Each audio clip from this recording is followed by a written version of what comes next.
Hello प्यारे बच्चों, कैसे हैं आप लोग। बच्चों आज हम लोग रेस्पिरेशन क्लास 11 का चैप्टर उसका एक टॉपिक ग्लाइकोलिसिस इसको क्लियर करेंगे। देखिए ग्लाइकोलिसिस बेटा जो है ये दो वर्डों से मिलके बना हुआ है। एक वर्ड है ग्लाइकोज और इसका मीन्स होता है शुगर, और दूसरा वर्ड है लाइसिस, और लाइसिस का मतलब होता है स्प्लिटिंग।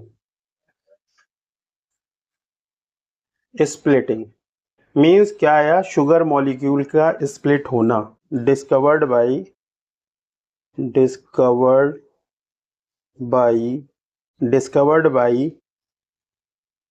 एम्बेडेन, Meyerhof and Parnas. इन तीन साइंटिस्ट ने मिल करके इसको डिस्कवर किया था। इन्हीं के नाम पर बेटा इसको क्या कहते हैं, ये वाला वर्ड EMP पाथवे। ठीक है बेटे। देखिए ग्लाइकोलिसिस की यूटिलिटी क्या है सेल के अंदर। देखिए ऐसे समझते हैं, this is a cell,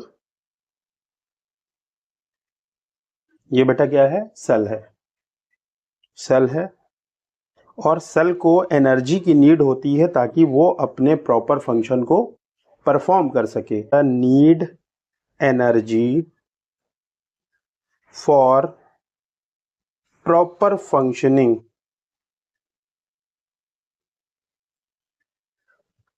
proper functioning के लिए इसको एनर्जी चाहिए। अब बेटा ये एनर्जी कहाँ से आएगी, ये एनर्जी आएगी ग्लूकोज से। तो energy come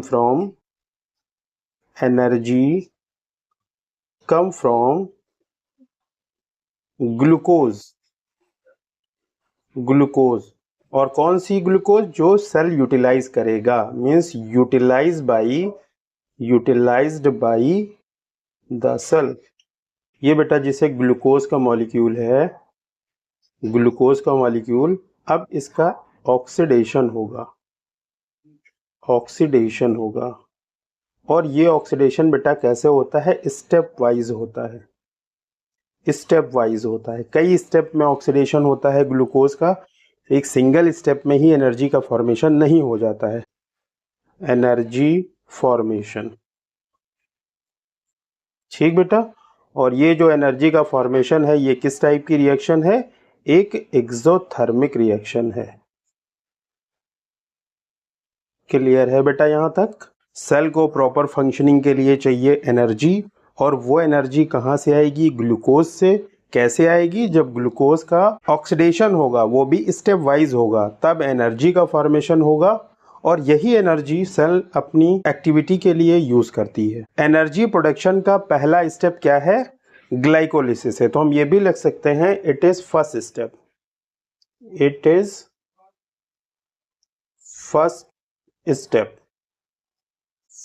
step of oxidation of glucose, in which glucose का मॉलिक्यूल जो होता है बेटा, ग्लूकोज कन्वर्टेड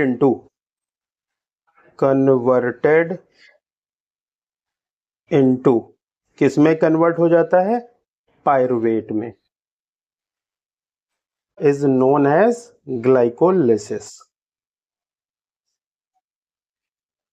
यहां तक बेटे बात समझ में आई। इसका एंड प्रोडक्ट बेटा ग्लाइकोलिसिस का क्या होगा, पायरुवेट होगा, पायरुविक एसिड, ये पायरुवेट होगा। पायरुवेट का फॉर्मेशन कहाँ होता है, ग्लाइकोलिसिस में होता है। देखिए बच्चों, ग्लाइकोलिसिस से रिलेटेड कुछ पॉइंट्स हैं जिनको आपको याद रखना होगा। ग्लाइकोलिसिस पढ़ते समय अगर इन बातों को आप ध्यान में रखेंगे, आपके ऑब्जेक्टिव क्वेश्चन बहुत इजीली सॉल्व हो जाएंगे। पहला पॉइंट बेटा ये है कि इस प्रोसेस में ग्लूकोज से पायरुवेट बनता है, और बेटा ग्लूकोज का एक मॉलिक्यूल पायरुवेट के दो मॉलिक्यूल में ब्रेक होता है। ग्लूकोज 6 कार्बन का होता है और पायरुवेट बेटा 3 कार्बन का होता है। ये बात आपको याद रखनी है। ये बेटा एक पार्शियल ऑक्सीडेशन है, कंप्लीट ऑक्सीडेशन नहीं है। कैसा है, पार्शियल ऑक्सीडेशन है। कोई भी कार्बन डाइऑक्साइड इसमें रिलीज नहीं हुआ है, because CO2 is not released in glycolysis, in glycolysis. ये बात समझ में आई बेटे कि ग्लाइकोलिसिस की प्रोसेस में CO2 का फॉर्मेशन नहीं होता है, इस वजह से ये एक पार्शियल ऑक्सीडेशन है। ग्लाइकोलिसिस में हम लोग 10 स्टेप पढ़ेंगे। कितने स्टेप पढ़ेंगे? 10 स्टेप पढ़ेंगे। Step number 1, step number 2 and step number 10। ये 3 स्टेप बेटा कैसे हैं? इररिवर्सिबल हैं। Occur in prokaryote and eukaryote both. ये दोनों में परफॉर्म होगी, यूकैरियोट एंड प्रोकैरियोट दोनों में परफॉर्म होगी।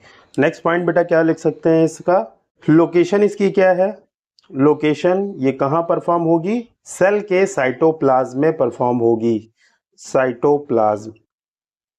इन एनाएरोबिक ऑर्गेनिज्म ग्लाइकोलिसिस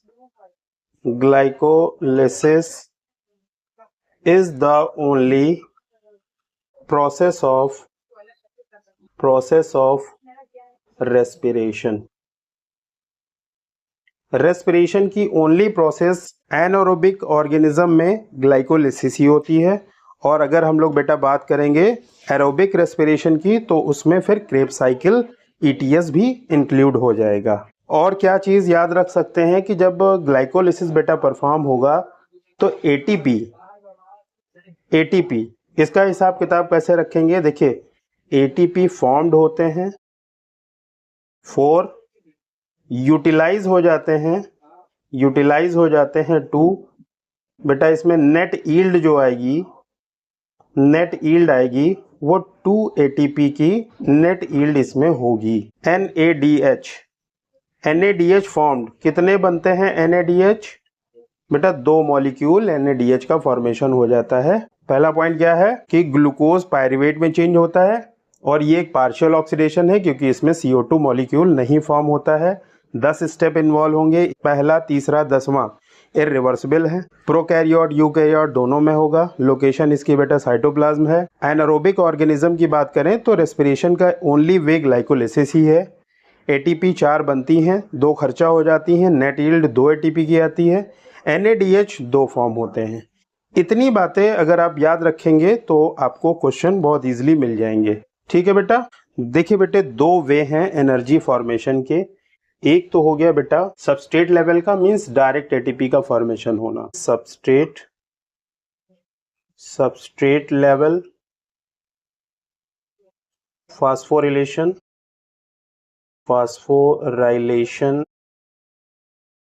इसको बेटा बोलते हैं SLP।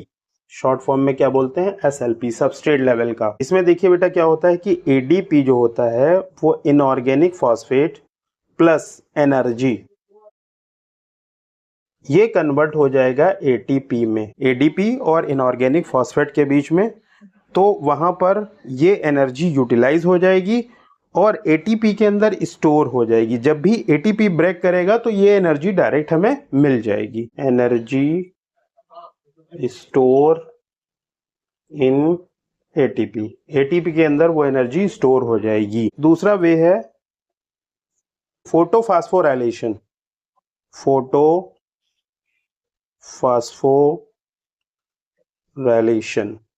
फोटोफास्फोराइलेशन इसमें बेटा क्या होता है कि जो NAD है, NAD प्लस, देखिए इलेक्ट्रॉन डिफिशिएंट है तो इसको इलेक्ट्रॉन दे दीजिए और H प्लस दे दीजिए, और ये चेंज हो जाएगा NADH। इसमें चेंज हो गया। बेटा ये कौन सी प्रोसेस है? ऑक्सीडेशन हो रहा है। यहाँ पर ऑक्सीडेशन हो रहा है और ऑक्सीडेशन से बन रहा है क्या चीज? NADH बन रहा है। और ये NADH, ये वाला बेटा NADH यहाँ पर एनर्जी नहीं देगा। जब ग्लाइकोलिसिस होगा तो वहां पर एनर्जी नहीं देगा। ये क्या होता है? एंटर हो जाता है, एंटर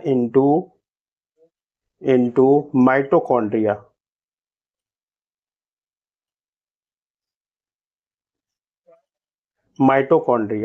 माइटोकॉन्ड्रिया में बेटा ये एंटर हो जाएगा और वहाँ पर क्या होता है कि एक NAD से एक NADH से 3 ATP का फॉर्मेशन हो जाता है। तो ये बेटा देखिए कैसा हुआ, इनडायरेक्ट।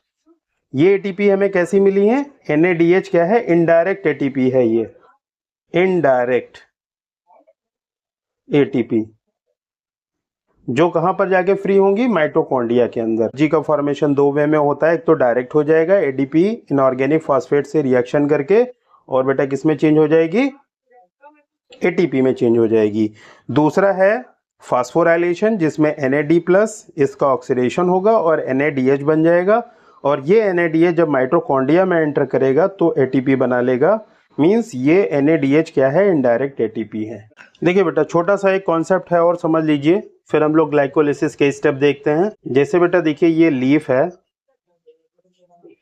और लीफ के अंदर जो सेल होंगी वो ऑटोट्रॉफिक सेल होंगी। कैसी सेल होंगी, ऑटोट्रॉफिक सेल होंगी।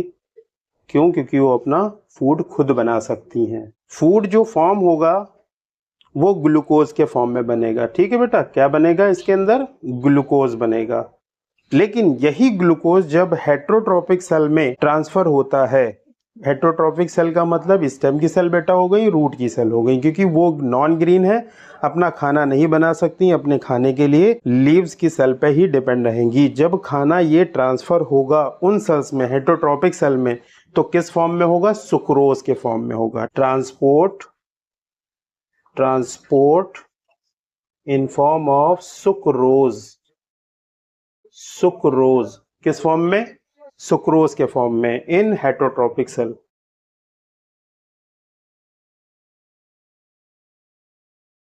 स्टेम सेल हो गई एंड रूट की सेल हो गई।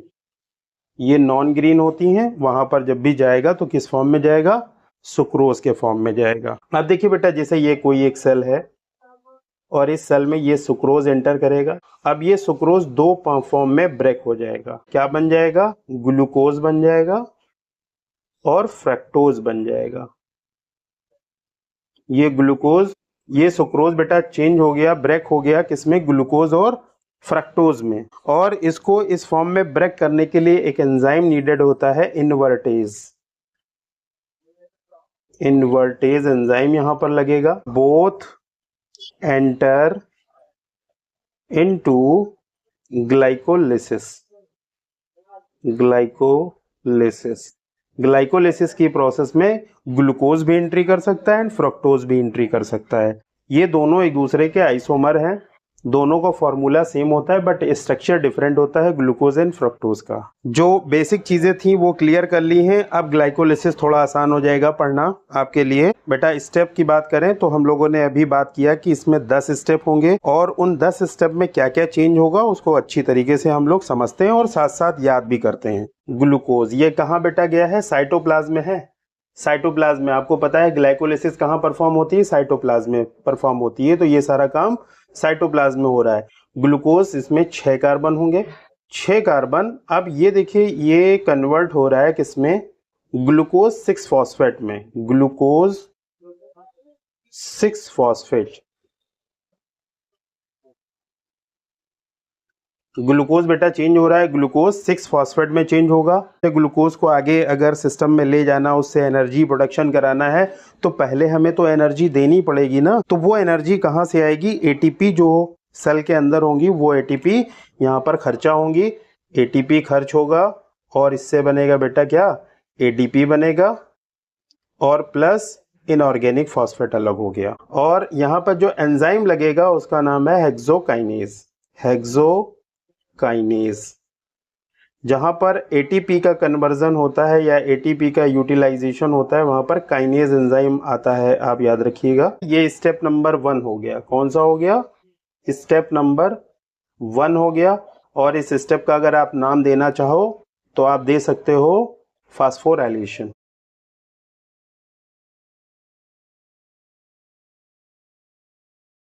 ये फास्फोराइलेशन हो रहा है, मींस एडिशन ऑफ फॉस्फेट।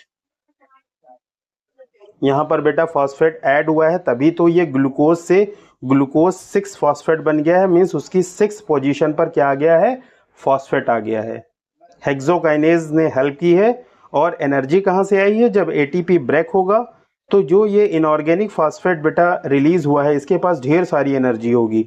वो एनर्जी इस प्रोसेस को कंप्लीट कराने में यूटिलाइज हो जाएगी और फॉस्फेट आकर के ग्लूकोज के साथ में जुड़ जाएगा। ये बेटा पहला स्टेप समझ में आ गया आपको। नेक्स्ट स्टेप में बेटा देखिए, glucose 6 phosphate change into fructose 6 phosphate. Fructose 6 phosphate, ये दोनों एक दूसरे के आइसोमर हैं। स्टेप कौन सा हो गया? ये स्टेप नंबर हो गया बेटा 2 और इसका नाम क्या दिया जा सकता है स्टेप नंबर 2 का? आइसोमेराइजेशन।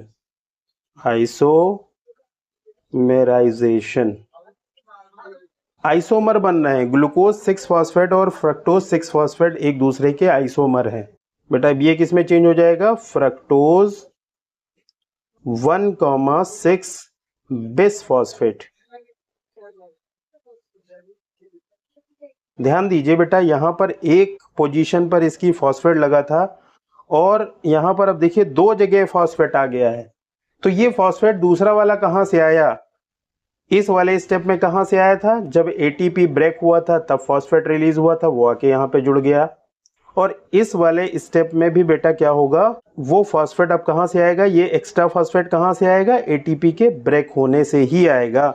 मीन्स यहां पर भी इस वाले स्टेप में एटीपी का यूटिलाइजेशन होगा। एटीपी बेटा चेंज हो जाएगा किसमें? एडीपी प्लस इनऑर्गेनिक फॉस्फेट, ये चेंज हुआ। जो ये फॉस्फेट है वो आकर के यहाँ पर जुड़ गई। अब देखिए एनर्जी इसमें इनपुट हो रही है। कहाँ से इनपुट हो रही है? ये एनर्जी इनपुट हो रही है एटीपी के ब्रेक होने से। ये स्टेप नंबर 3 आपका परफॉर्म हुआ। ये वाला है 3 और इसको आप नाम दे सकते हो स्टेप नंबर 3 को। ये भी देखिए, ये वाला क्या था? फास्फोराइलेशन था। और ये वाला भी स्टेप बेटा क्या होगा? फास्फोराइलेशन होगा। फास्फोराइलेशन। फ्रक्टोज 1,6 बिस फॉस्फेट, इसको अब स्प्लिट किया जाएगा। ये स्प्लिटिंग होगी इसकी और स्प्लिटिंग के बाद ये चेंज हो जाएगा 2 फॉर्म में। एक बन जाएगा डाईहैप और दूसरा बन जाएगा पागल। ऐसे याद रखो, डाईहैप एंड पागल। Dihydroxy acetone phosphate. Acetone phosphate ये कितने कार्बन का होता है बेटा? 3 कार्बन का कंपाउंड है।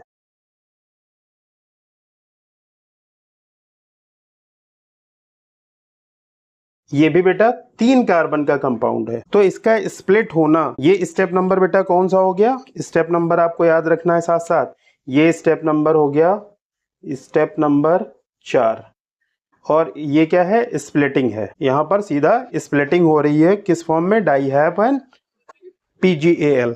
अब देखिए बेटा, आगे की जो साइकिल है वो डाईहैप कंटिन्यू नहीं कर पाएगा, ये कंटिन्यू करेगा। मींस अगला स्टेप जो होगा वो ये कंटिन्यू करेगा, ये कंटिन्यू नहीं कर पाएगा। तो क्या ये वेस्ट प्रोडक्ट जाएगा? नहीं बेटा, ये इसमें कन्वर्ट हो जाएगा। ये इंटर कन्वर्टेबल है, ये आपस में एक दूसरे में कन्वर्ट हो जाते हैं। ये स्टेप नंबर 5 हो गया। 5 स्टेप आपने पढ़ लिए और ये दोनों एक दूसरे के बेटा आइसोमर होते हैं, तो हम इसको लिख सकते हैं ये भी आइसोमराइजेशन है।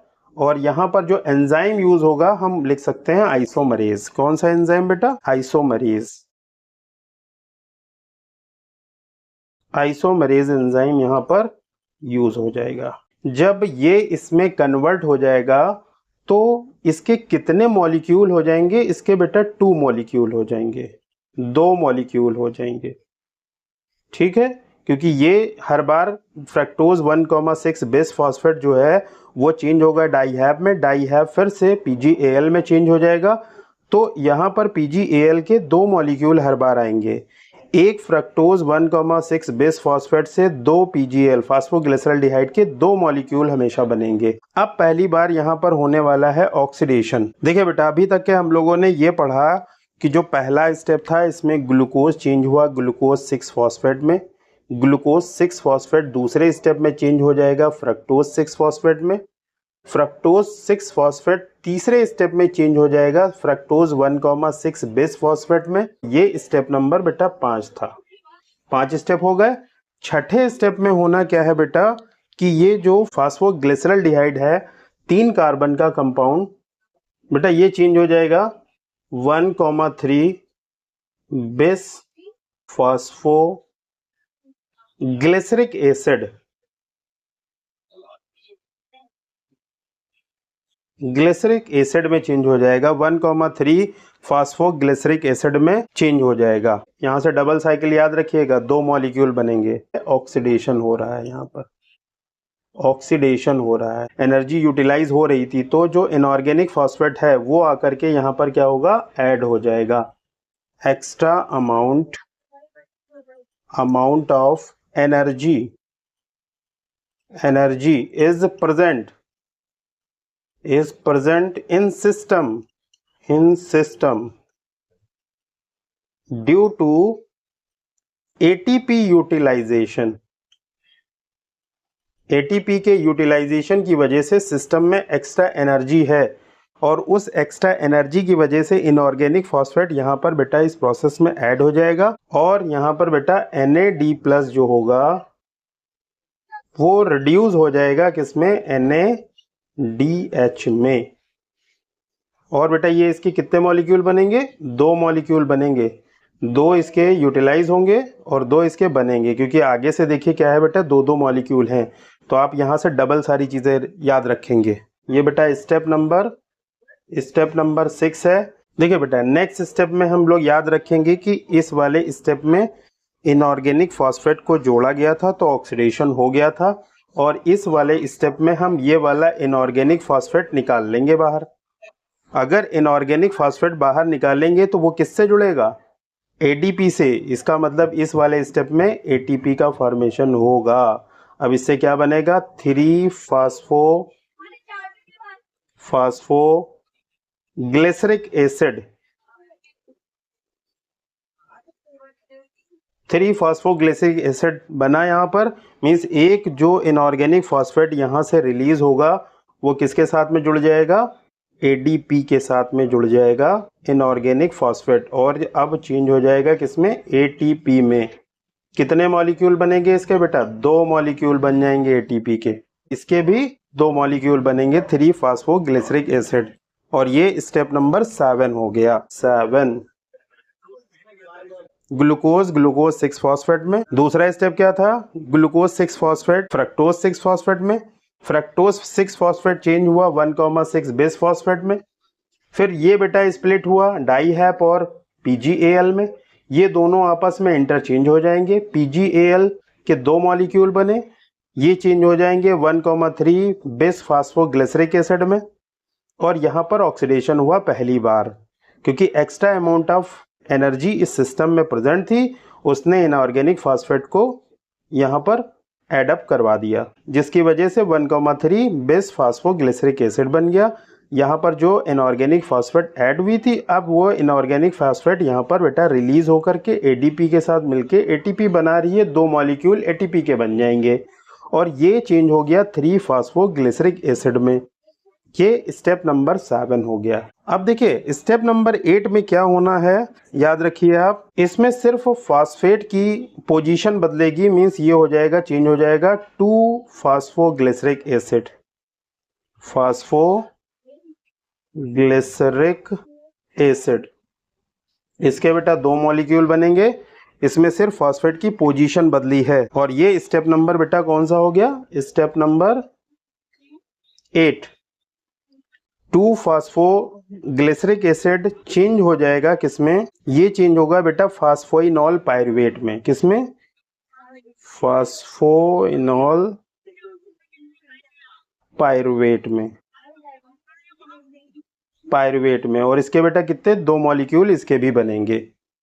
और ये कब स्टेप हुआ, जब वाटर रिलीज होगा तब। यहाँ पर वाटर रिलीज होगा, किस स्टेप में वाटर रिलीज होता है बेटा, 9th स्टेप में। ठीक है, ये स्टेप नंबर कौन सा हो गया, 9। स्टेप आप बेटा याद रखिएगा, स्टेप वाइज याद रखेंगे तो बहुत इजी हो जाएगा। ये एक अनस्टेबल प्रोडक्ट है, अनस्टेबल होता है, अनस्टेबल है और इसके पास बहुत ज़्यादा एनर्जी होती है, having having having more energy, इसके पास बहुत सारी एनर्जी है जिसकी वजह से ये जल्दी से कन्वर्ट हो जाएगा किसमें, पायरुवेट में। किसमें बेटा कन्वर्ट हो जाएगा, पायरुवेट में। ये फाइनली किसमें कन्वर्ट हुआ, पायरुवेट में। पायरुवेट में कन्वर्ट हुआ और पायरुवेट के बेटा कितने मॉलिक्यूल बनेंगे, 2 मॉलिक्यूल बनेंगे इसके। पायरुवेट में नंबर ऑफ कार्बन एटम कितने होते हैं, 3 कार्बन होते हैं। अब यहां पर एक चीज और आपको याद रखना, ये स्टेप नंबर कौन सा हुआ, स्टेप नंबर 10। स्टेप नंबर 10 ये 10वां स्टेप है ग्लाइकोलिसिस का, और ग्लाइकोलिसिस यहीं पे खत्म हो जाती है। यहां पर एंजाइम बेटा आपको याद रखना है, कौन सा एंजाइम लगेगा, पायरुवेट काइनेज, पायरुवेट काइनेज। और यहां पर ADP plus inorganic phosphate ATP बनाएंगे। एटीपी का फॉर्मेशन हुआ और कितने बेटा मॉलिक्यूल एटीपी बने, 2 मॉलिक्यूल यहां पर एटीपी का फॉर्मेशन हो जाएगा। देखिए बच्चों एक क्विक रिवीजन ले लेते हैं, बहुत जल्दी से रिवीजन। पहला स्टेप क्या था बेटा कि ग्लूकोज चेंज हो रहा था ग्लूकोज 6 फॉस्फेट में, और ये चेंज हो रहा था फ्रक्टोज 6 फॉस्फेट में, और बेटा ये चेंज हो रहा था फ्रक्टोज 1,6 बिस फॉस्फेट में। 2 पार्ट में टूट रहा था, एक था डाई हैप और एक था PGAL। ये आपस में इंटरचेंज हो जाते हैं। फिर ये चेंज हो रहा था 1,3 बिस फास्फोग्लिसरिक एसिड में चेंज हो रहा था, और फाइनली बेटा ये चेंज हो रहा था 3 फास्फोग्लिसरिक एसिड। फिर बेटा ये चेंज हो रहा था 2 फास्फोग्लिसरिक एसिड, और ये चेंज हो रहा था फास्फोइनॉल पायरुवेट में, और ये फाइनली बेटा चेंज हो रहा था पायरुवेट में। ये पायरुवेट में चेंज हो रहा था। तो स्टेप कौन कौन से हुए बेटा, आप काउंटिंग करिए एक बार। स्टेप नंबर 1 2 3 4 नंबर 5 6 7 8 9 10, ये 10 स्टेप हुए। कौन कौन से स्टेप जो हैं वो इरिवर्सिबल स्टेप हैं, जो रिवर्स नहीं होंगे। तो स्टेप नंबर 1 3 एंड 10 कौन कौन से बेटा, 1 3 एंड 10। तो स्टेप जो जो रिवर्सिबल नहीं है उनको आप ऐसे याद कर लीजिए कि ये वाला बेटा इरिवर्सिबल है, ये इरिवर्सिबल है, और ये वाला स्टेप इरिवर्सिबल है। ऐसे याद रखिए। एटीपी कहाँ कहाँ खर्च होनी है, एक स्टेप यहाँ है जहाँ पर एटीपी यूटिलाइज होगी और एडीपी बनेगा। एक स्टेप ये हो गया, ठीक है। इसको चलिए हम ऐसे सिंबल दे देते हैं, ऐसे बना के ऐसे ऐसे जहां बना होगा समझ लीजिए एटीपी खर्च हुई। एक स्टेप ये है जहां पर एटीपी खर्च हुई है, और दूसरा स्टेप कौन सा था जहां पर एटीपी खर्च हुई थी, वो स्टेप नंबर 3 था। स्टेप नंबर 1 स्टेप नंबर 3, यहां पर एटीपी 2 स्टेप में एटीपी खर्च होंगी। एटीपी अब कौन कौन से स्टेप हैं जहां पर एटीपी का फॉर्मेशन होना है, तो बेटा याद रखिए पहला स्टेप कौन सा था, स्टेप नंबर 7, ये वाला एडीपी जो था वो चेंज हो रहा था एटीपी में। कितनी बन रही थी, 2। और स्टेप नंबर आपको 10 वाला याद रखना पड़ेगा, यहां पर एटीपी का फॉर्मेशन होता है, मींस एडीपी चेंज होगा एटीपी में। ठीक बेटा, ये 2 मॉलिक्यूल एटीपी यहां पर बनेंगे। और आपको याद रखना है एनएडी कहां पर, ऑक्सीडेशन वाला कौन सा स्टेप था, याद करिए। ऑक्सीडेशन वाला स्टेप नंबर 6 था। ये यहाँ पर बेटा ऑक्सीडेशन हुआ था, तो यहाँ पर 2 मॉलिक्यूल NADH ये फॉर्म हुए। ये आपको मेन बातें याद रखनी है, तब आप बहुत इजीली इसको कर सकते हो। प्रोडक्ट क्या बने, देखिए प्रोडक्ट जो है उनको याद रखना है। प्रोडक्ट क्या बनेंगे ग्लाइकोलिसिस के, पहला प्रोडक्ट बेटा बना 2 ATP, ठीक है, 2 NADH, 2 NADH, और बेटा क्या 2 मॉलिक्यूल पायरुवेट। अब देखिए पायरुवेट का आगे फेट क्या होना है वो डिपेंड करता है ऑक्सीजन पर। अगर ऑक्सीजन है तो ये बेटा क्रेब साइकिल में एंटर हो जाएगी, क्रेब साइकिल में चली जाएगी, मीन्स माइटोकॉन्ड्रिया के अंदर, माइटोकॉन्ड्रिया के अंदर। और अगर ऑक्सीजन एब्सेंट है, नहीं है ऑक्सीजन, अगर ऑक्सीजन बेटा नहीं प्रेजेंट है तो फर्मेंटेशन होगा। क्या होगा? फर्मेंटेशन, फर्मेंटेशन होगा। और इससे बेटा क्या है कि या तो लैक्टिक एसिड बनेगा, लैक्टिक एसिड बनेगा, और या तो फिर बेटा एथिल अल्कोहल बनेगा, मीन्स एथेनॉल, एथेनॉल का फॉर्मेशन होगा। ये बेटा एनारोबिक कंडीशन में होना है। फर्मेंटेशन कब होगा? जब एनारोबिक कंडीशन है। और ये एरोबिक कंडीशन है तो फिर ये पायरुवेट एंटर कर जाएगा क्रेब साइकिल में, माइटोकॉन्ड्रिया के अंदर, और फिर वहाँ पर एनर्जी का फॉर्मेशन होगा जो इसके प्रोडक्ट हैं उनसे। आई होप बेटा आपको ग्लाइकोलिसिस समझ में आ गई होगी। आप बेटा इसको स्टेप वाइज याद रखिए। चलिए बेटे मिलते हैं अगली क्लास में। हंसते रहिए, मुस्कुराते रहिए और ढेर सारी वीडियोस को देखते रहिए। ओके बाय बेटा।